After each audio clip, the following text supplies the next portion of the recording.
measure where all the inputs are, not just the discrete inputs, but also the analog inputs. Okay? And so scan time is how much time there's going to be between sample. But we also know that not the volume, but the sample position itself, the sample the value, will at most be from 0 to 4096. So it would be from here to here would only be 4,096 steps, which as we found is a decent resolution. I mean, millivolt resolution is not bad for most applications. Any questions about all this? Comments? One of the key things here, I will probably ask you how to calculate resolution on an exam. So you need to remember that you need the range of the variable divided by 2 to the power of the number of bits used for the input. Okay? So yeah, you can photograph that if you want, or write it down. Or the key is to understand it. Now, you can do other things here. We'll do a little bit more just for fun because you guys seem to be enjoying this.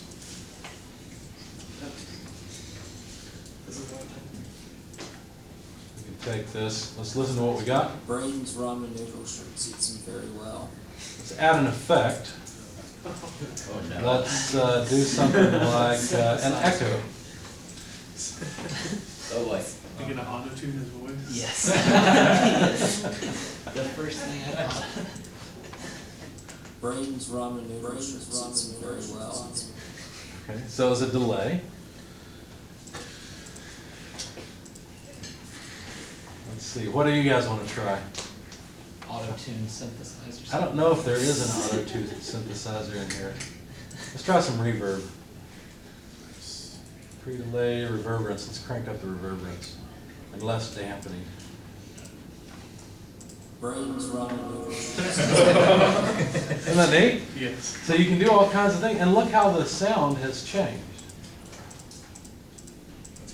There's more stuff to it now, right? It's still basically the same thing. It's just different. Braden.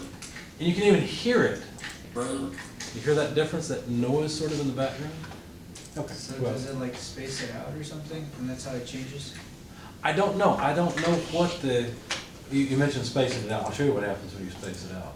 That I do know. But I don't know exactly what it does to make us hear that. I don't know the mathematical model that transforms it. That's all it really is. But I don't know what that model is. Let me do this.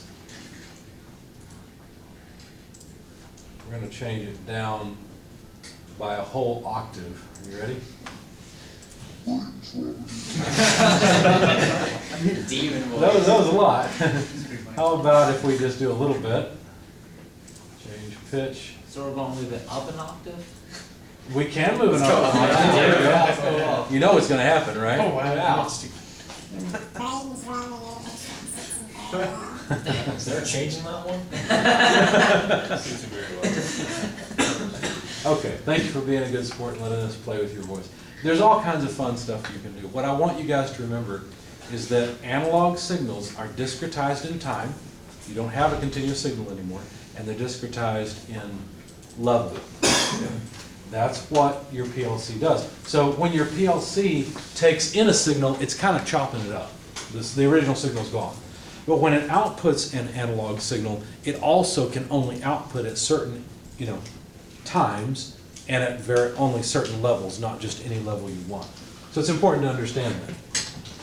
All right, what else?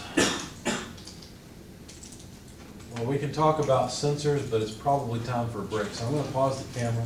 Let's take a 5-minute break, and when you come back, I'll go through the last 2 slides. Probably won't take me the rest of the hour, only about maybe 15 minutes. We'll talk about those when you get back.